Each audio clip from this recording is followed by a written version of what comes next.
오늘도 하나님께서 저와 여러분에게 은혜를 베푸시고 또 살아 역사하시는 그 능력이 우리를 새롭게 일으키시는 놀라운 은혜가 저와 여러분이 충만하게 임하시기를 주님의 이름으로 축복합니다. 아멘. 오늘은 사도신경 11번째, 벌써 11번째고 다음 주가 마지막이 됐는데요. 거룩한 공교회라는 제목으로 하나님 말씀 나누겠습니다. 오늘 우리가 고백할 내용은 두 가지입니다. 나는 거룩한 공교회 그리고 성도의 교제를 믿습니다. 거룩한 공교회와 성도의 교제와 사도신경의 대부분은 성삼위 하나님과 연관이 있습니다. 성부 하나님, 성자 예수님, 그리고 성령님입니다. 우리가 하나님, 예수님, 성령님을 믿는다 고백하면 누가 뭘 할 사람이 있습니까? 당연히 하나님이시니까 우리가 당연히 고백할 수 있죠. 어떤 분이신지, 어떤 일을 하고 계시는지, 앞으로 무슨 일을 하실 것인지를 믿는다. 그분에 대한 믿음, 당연한 것입니다. 또 다음 주일 우리가 사도신경의 마지막 고백은 장차 우리가 어떻게 될 것인지를 믿는다는 것인데, 우리가 몸으로 부활할 것, 그리고 그 부활할 몸으로 영원히 산다는 것을 믿는다는 것이 매우 중요합니다. 영혼은 그냥 우리 부활은 혼이 그냥 둥둥 떠다니는 부활이 아니고 몸의 부활과 라고 우리 사도신경에서 그렇게 고백하고 있죠. 자, 그런데 오늘 고백하는 내용은 다른 고백들과는 조금 다릅니다. 거룩한 공교회를 믿습니다. 성도의 교제를 믿습니다. 내가 무엇을 믿는다라고 하면 당연히 그 대상이 있어야 되겠죠. 성도에게 있어서 그 대상은 당연히 하나님과 연관이 있어야 됩니다. 그런데 공교회를 믿는다, 성도의 교제를 믿는다라는 표현은 뭔가 어색하죠. 우리가 하나님을 믿죠. 근데 교회를 믿습니까? 그렇지 않죠. 하나님을 믿는 거죠. 우리가 예수 그리스도를 믿는 거죠. 그래서 뭔가 좀 어색하죠. 당연히 우리는 하나님을 믿지 공교회를 믿는 것은 아닙니다. 성도의 교제를 믿는다는 말은 도대체 문장이 뭔가 애매하죠. 성도의 교제를 믿는다. 이 명사를 앞으로 놓기, 주어를 놓기가, 목적어를 놓기가 조금 애매합니다. 우리가 하나님의 거룩한 백성으로서 우리가 성도라는 사실을 믿는다.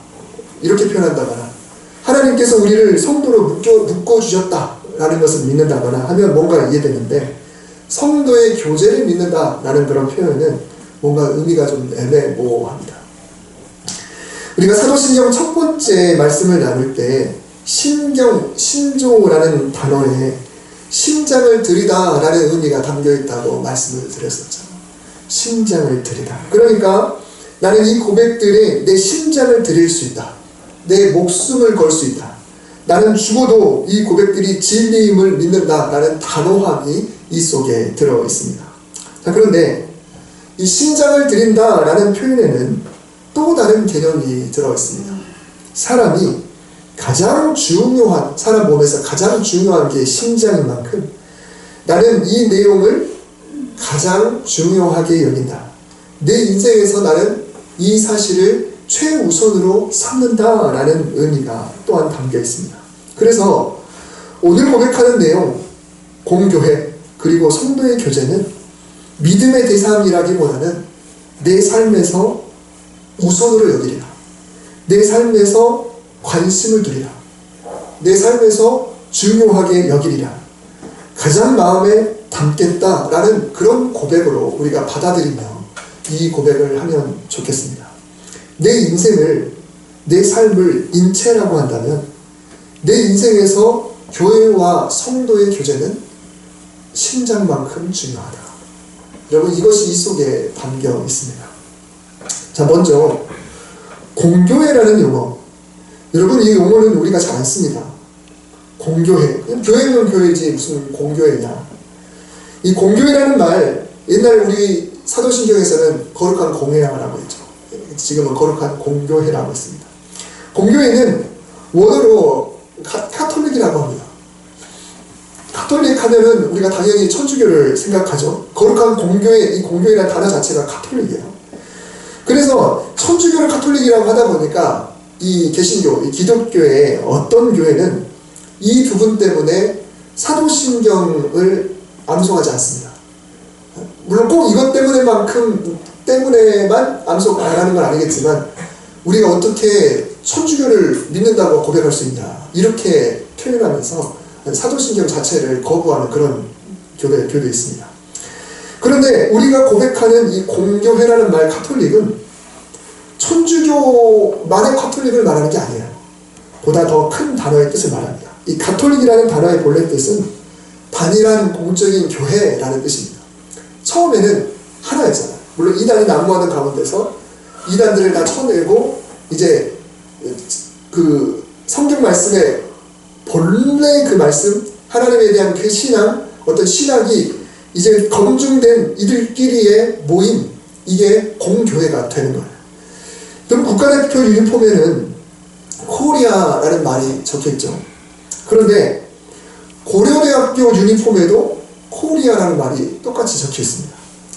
코리아라는 단어를 고려대학교가 사용한다고 해서 국가대표 코리아와 코리아 대학교가 같은 것은 아닙니다.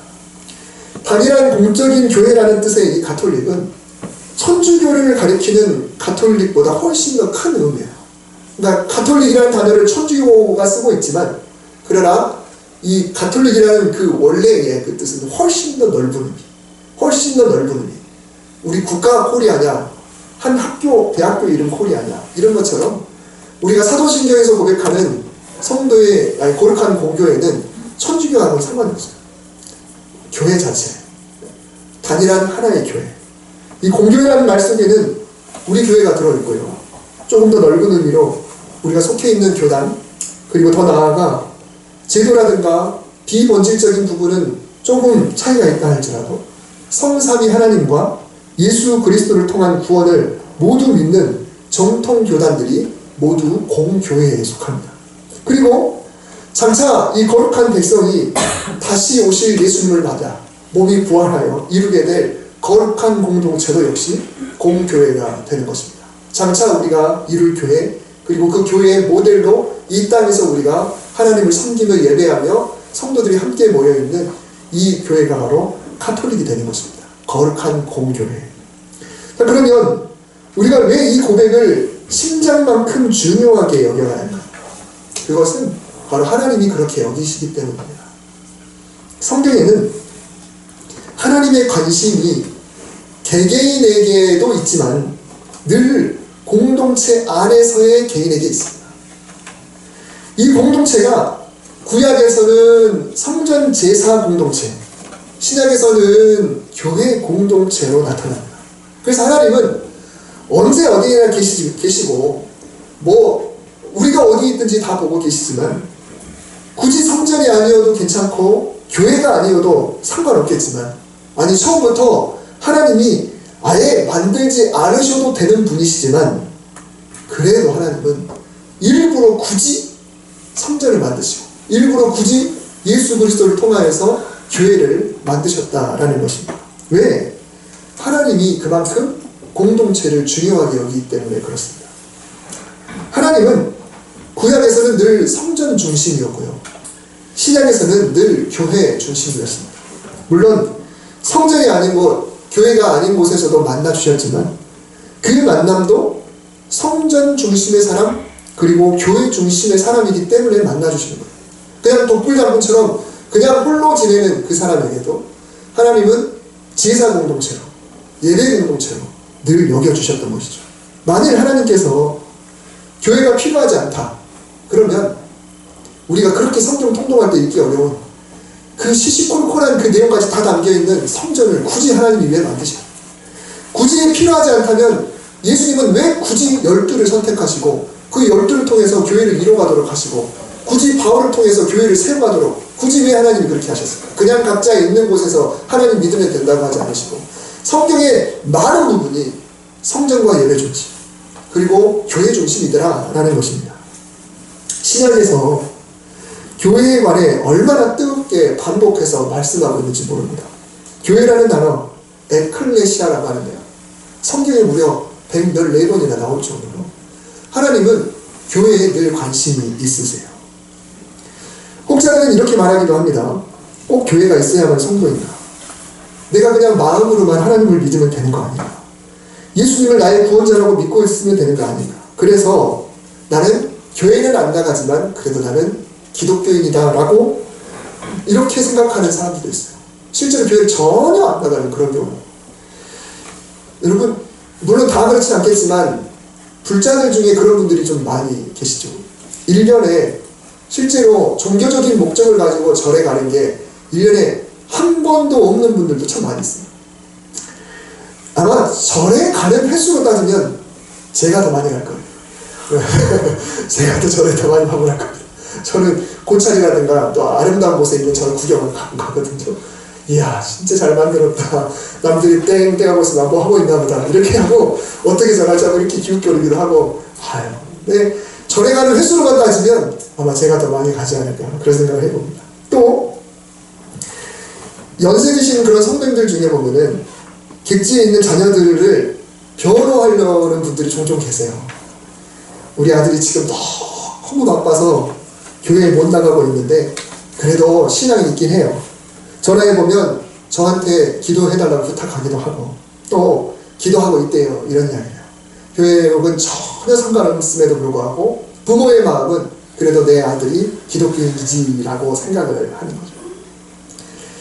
시편 50편에 보면 하나님이 자기의 백성을 판결하시려고 위 하늘과 아래 땅에 선포하여 이르시되 나의 성도들을 내 앞에 모으라. 그들은 제사로 나와 약한 이들이니라 하시도다. 이런 의미입니다. 성도는 누군가? 성도는 제사로, 즉 예배로 하나님과 약속을 맺은 사람이다. 예배가 매개로 되어서 하나님과 약속을 맺은 사람이다. 그러니까 약속의 근거가 예배를 통해서 이루어지는 거예요. 그러므로 이 사람이 진짜 하나님의 성도인지 아닌지를 하나님이 판결하는데 위로 하늘과 아래 땅에 온 세계에 하나님이 선포하시면서 어떤 사람이 내 백성인지를 내가 판결을 하겠는데 그게 뭐냐면 내가 좀 봐야겠다는 거예요.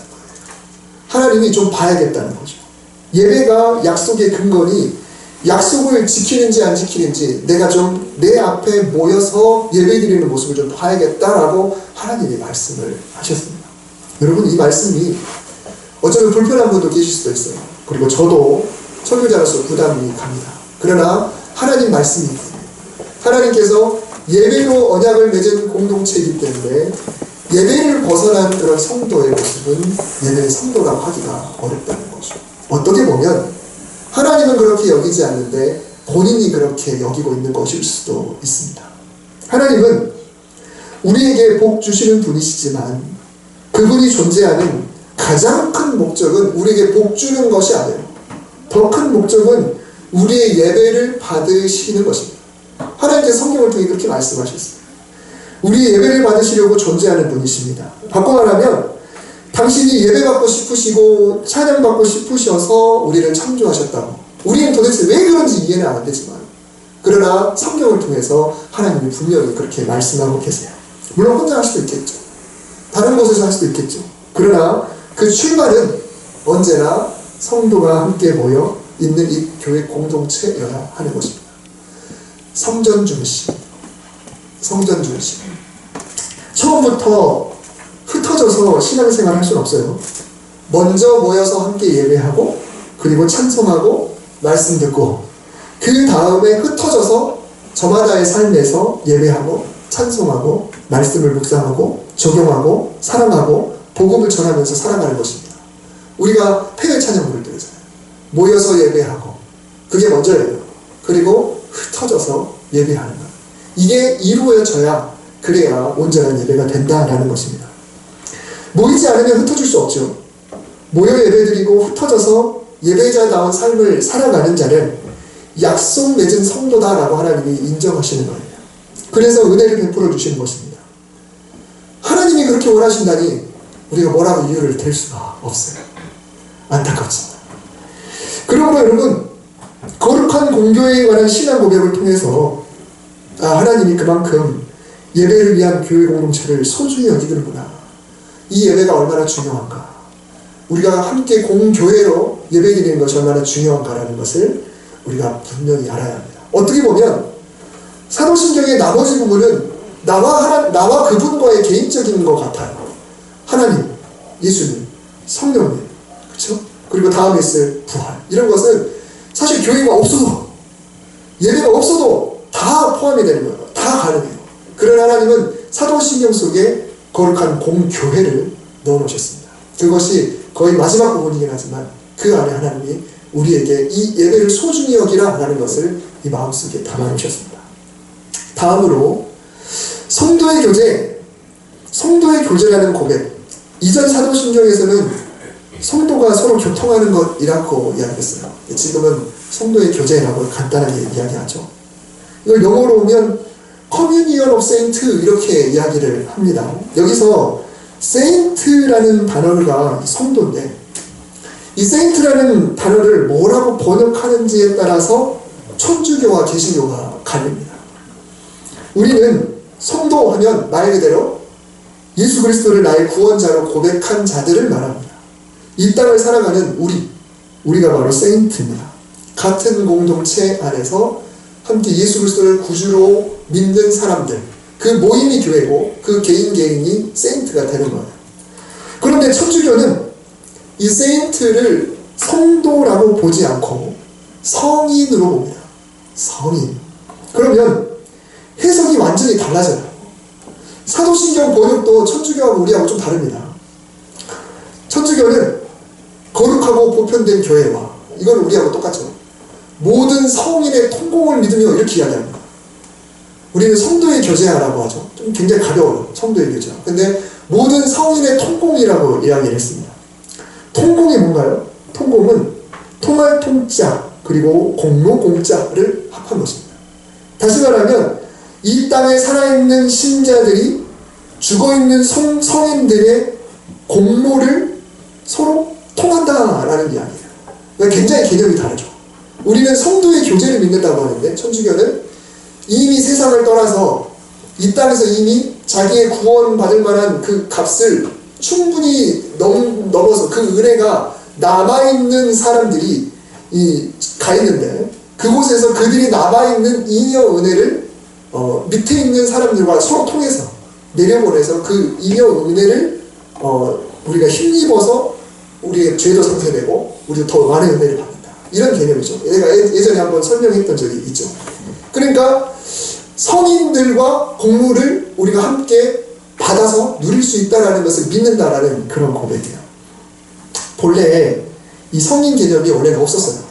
그런데 이게 왜 성인 개념이 생길 수밖에 없었는지 저는 이제 공부를 했으니까 그런 이유를 알아요. 어떤 패스트 때문에 신부들이 다 죽어가고 신부들이 부족한 그런 상황 속에서 뭔가 좀 이유가 있어서 그렇게 했지만 하여튼 그런 것까지 오늘 설명하지 않겠습니다만 아무튼 우리는 살아있는 성도들의 하나됨, 천주교는 살아있는 자와 죽은 성인 간의 소통, 굉장히 큰 차이가 있습니다. 우리가 성도라는 단어, 이것도 우리 삶에서 내 신장으로 내가 우선순위를 두어야 된다. 이 성도의 교통은 펠로우십을 말하죠. 친교라고 해야 할 겁니다. 신앙생활은 내가 하나님과 1대1로 이루는 것 같지만 이건 역시 예배와 마찬가지입니다.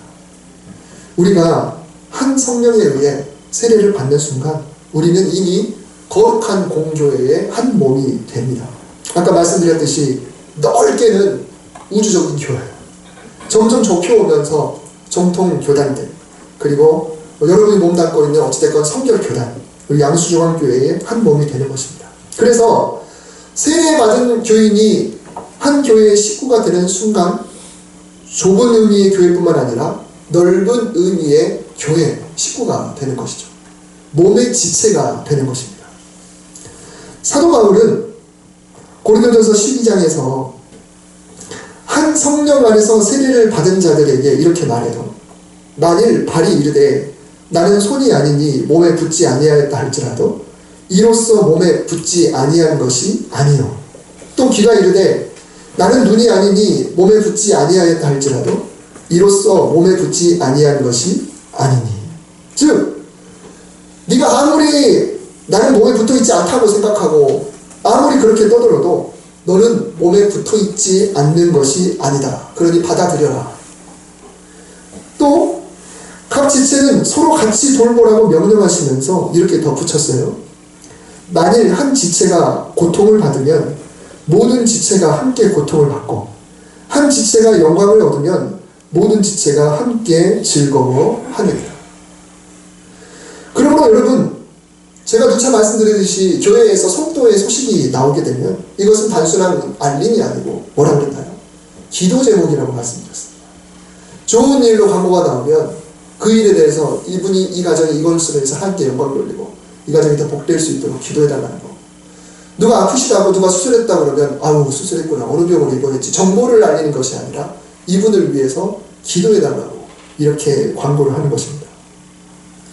우리가 나는 이 교회 다니고 있지만 나는 그냥 다닐 뿐이지 나는 그냥 소속이 안 돼 있고 소속감이 별로 없고 그렇다 할지라도 오늘 뭐라고 해요? 나는 아니라고 해도 안 달려있는 게 아니라는 거예요.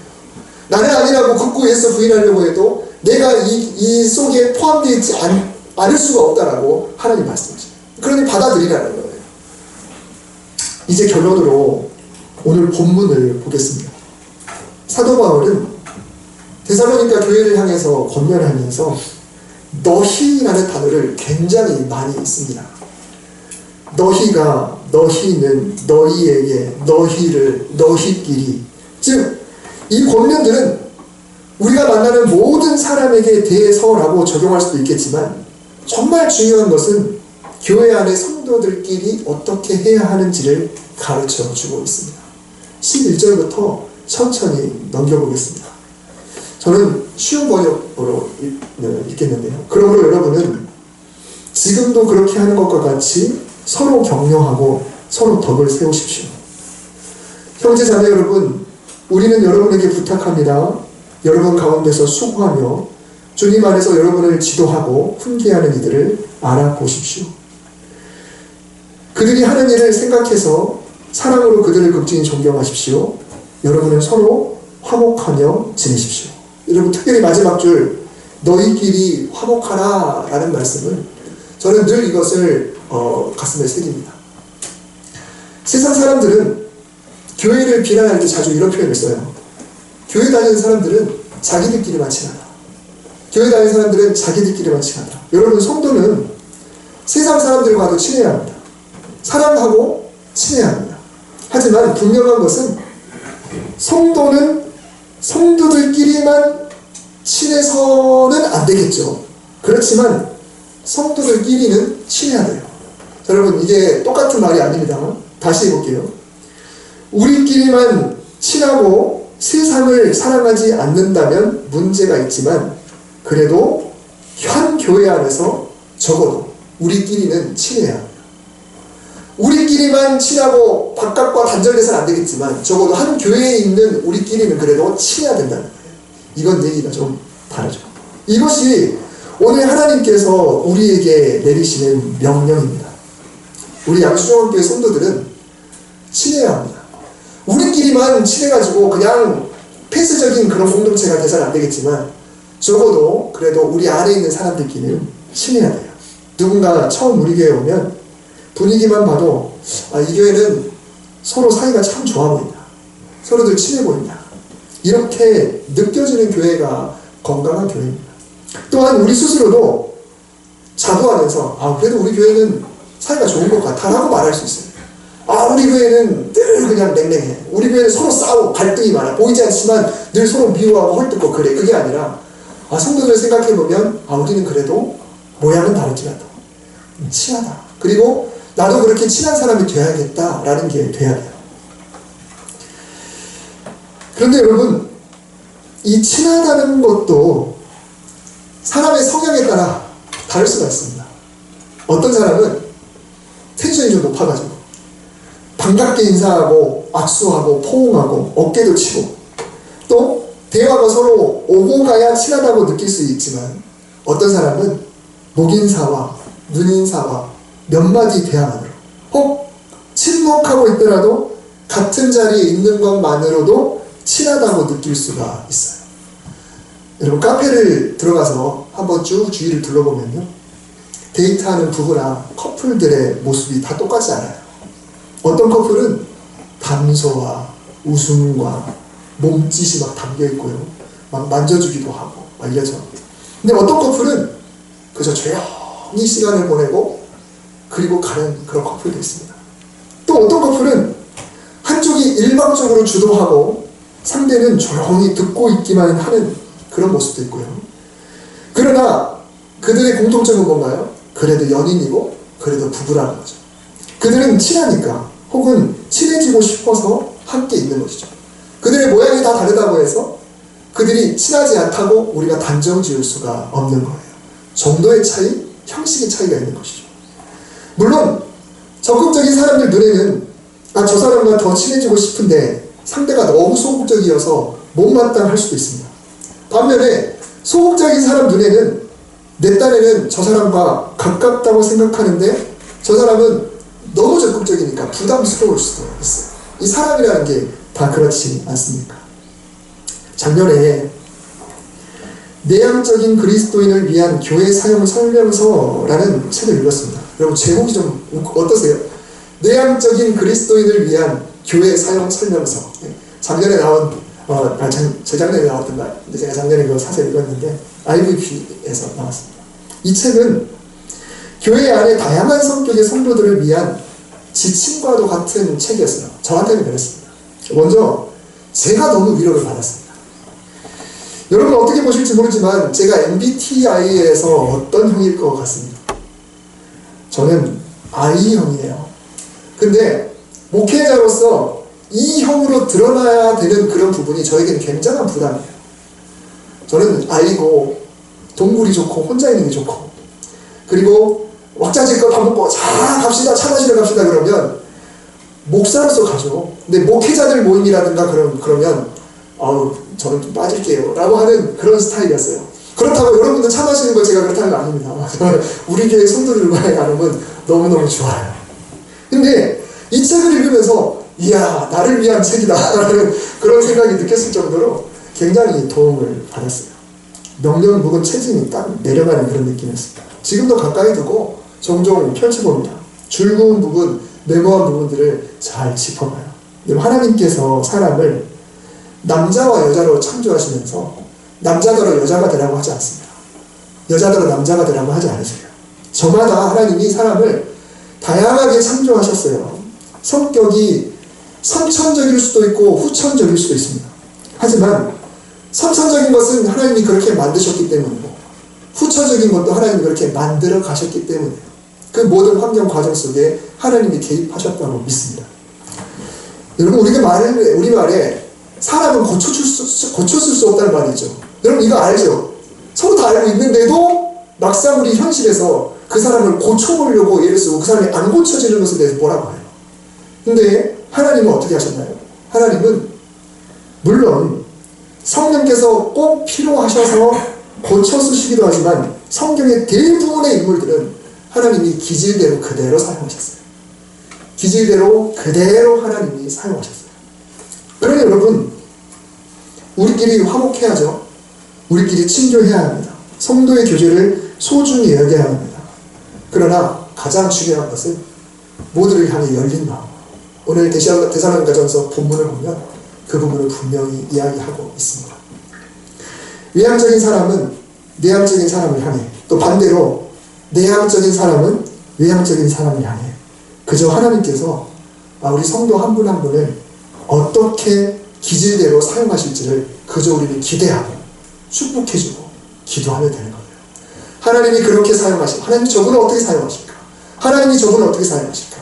이 다양한 기질이 있는 이 크고 작은 교회 공동체를 하나님이 어떻게 이끌어 가실까? 이걸 기대하면서 서로를 사랑하고 그리고 이해하고 선을 행하면서 나아가는 교회 공동체가 아름다운 공동체가 되는 거예요. 하나님이 그렇게 하지 않으시는데 우리가 굳이 했을 필요가 없다는 것이죠. 내 심장만큼 중요한 우리 교회, 내 심장만큼 중요한 우리의 예배, 내 심장만큼 중요한 우리의 교제. 지금 폐회송 전에 우리가 이런 교회 되게 하소서라는 곡을 불렀었죠. 진정한 예배가 숨쉬는 교회라고 하는 곡. 가사를 제가 좀 우리 성도의 교제에 대한 것만 취해봤는데 성도의 사랑이 넘치는 교회에 섬김과 헌신이 기쁨이 되어 열매 맺는 아름다운 교회, 사랑의 불꽃이 활짝 피어나 날마다 사랑에 빠지는 교회, 주께서 사랑하는 우리 교회가 이런 교회가 되게 하소서. 여러분 이 가사대로 오늘의 신앙 고백이 현실이 될 수 있게 그런 아름다운 교회가 되기를, 아름다운 교회, 성도의 교제, 거룩한 교회, 우리 교회를 사모하면서 신앙 고백할 수 있는 저와 여러분 될 수 있기를 주님의 이름으로 축복합니다.